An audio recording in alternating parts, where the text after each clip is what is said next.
ये अध्याय 10.2 का है। 10.2 का है।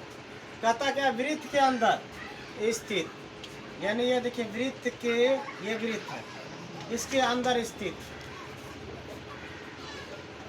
किसी बिंदु से जाने वाले वृत्त पर कोई स्पर्श रेखा नहीं होते। वृत्त के अंदर से, अंदर में कोई भी बिंदु होगा, इससे जाने वाली रेखा जो होता है वृत्त पर स्पर्श रेखा नहीं हुआ। स्पर्श रेखा का मतलब है वृत्त के एक बिंदु से टच कर छूते हुए गुजर जाना।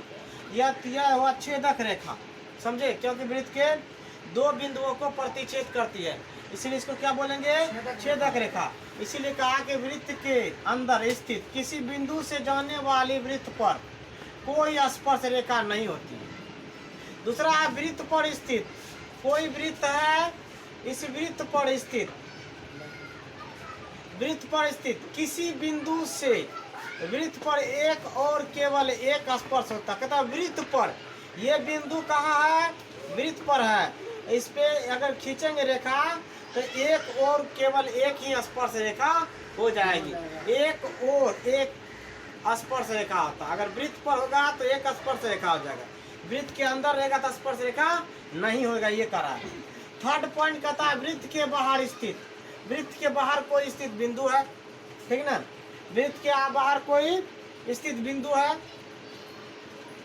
और उससे केवल दो स्पर्श रेखा आता है। वृत्त के बाहर कोई है, इससे अगर रेखा खींचा जाए तो देखिए ये दो रेखा खींचा रही, ये देखिए ये दो स्पर्श रेखा होती है। यानी वृत्त के बाहर अगर कोई बिंदु है, दो और केवल कितने, दो स्पर्श रेखा हो जाती है। यहाँ तक समझ में आ गया। पहली बात, अगर वृत्त के अंदर कोई बिंदु है स्पर्श रेखा नहीं बनेगा।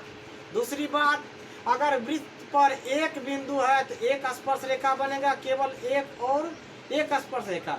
अगर वृत्त के बाहर कोई बिंदु रहेगा तो कितने स्पर्श रेखा बनेगी, दो स्पर्श रेखा बनेगी। एक क्वेश्चन है आपको, देखिए क्वेश्चन है, सिद्ध करे कि बाह्य बिंदु से वृत्त पर खींची गई स्पर्श रेखाओं की लंबाई बराबर होती है। कोई वृत्त के बाहर कोई बिंदु है, वृत्त पर जो स्पर्श रेखा खींची गई है, यह जो दूरी होता है स्पर्श रेखा की जो दूरी होता है पी क्यू और पी आर, ये बराबर होती है, साबित करने के लिए कहता है। तो पहली बात हमने क्या, एक वृत्त बनाए, वृत्त के बाहर एक बिंदु लिए और स्पर्श रेखा दो खींचे। देखिए ओ क्यू और ओ आर त्रिज्या है, हमने यही भाषा लिखे हैं। सिद्ध क्या करना है, पी क्यू और पी आर बराबर है, आपको दिखाई पड़ रहा है, और पी क्यू को हमने मिलाए। देखिए यह एक समकोण त्रिभुज बन रहा है, यह भी एक समकोण त्रिभुज बन रहा है, इसमें दो समकोण त्रिभुज बन रहा है, इसलिए हम लिए समकोण त्रिभुज ओ क्यू पी, ये समकोण त्रिभुज। दूसरा ओ आर पी, ये समकोण त्रिभुज। दोनों समकोण त्रिभुज में देखिए ये तुलना करते हैं। पहली बात, ओ क्यू बराबर ओ आर, ये ओ क्यू ओ आर बराबर है। क्यों बराबर भाई, हमने आपको समझाए थे, अगर कोई वृत्त है, वृत्त के अंदर अगर कितना भी त्रिज्या खींचा जाए, सभी त्रिज्या बराबर लंबाई की होती है। इसलिए ओ क्यू ओ आर वृत्त की त्रिज्या है तो दोनों क्या होगी, बराबर होगी। वही लिखे, एक ही वृत्त की त्रिज्या इसलिए बराबर है। देखिए ओपी देखिए ओपी के कारण ही ये दोनों त्रिभुज बन रहा है, इसलिए ओपी उभयनिष्ठ होता है, इसलिए उभयनिष्ठ हुआ। देखिए कोण क्यू कोण आर, ये कोण और ये कोण दोनों 90 डिग्री का है।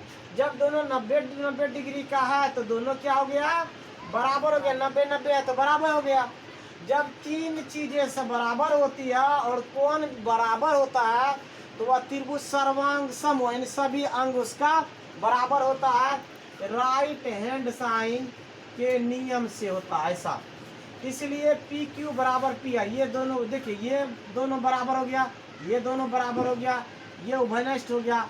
जब ये पूरा चीज बराबर हो गया तो ये भी भुजा क्या होगी, बराबर होगी। क्यों, क्योंकि सीपीसीटी के कारण, संगत भुजा के, संगत त्रिभुज के संगत भाग क्या होती है, बराबर होती है। इसीलिए यह दोनों क्या हो गया, बराबर हो गया। यह एक प्रमेय है, आपको पूछा जाता है।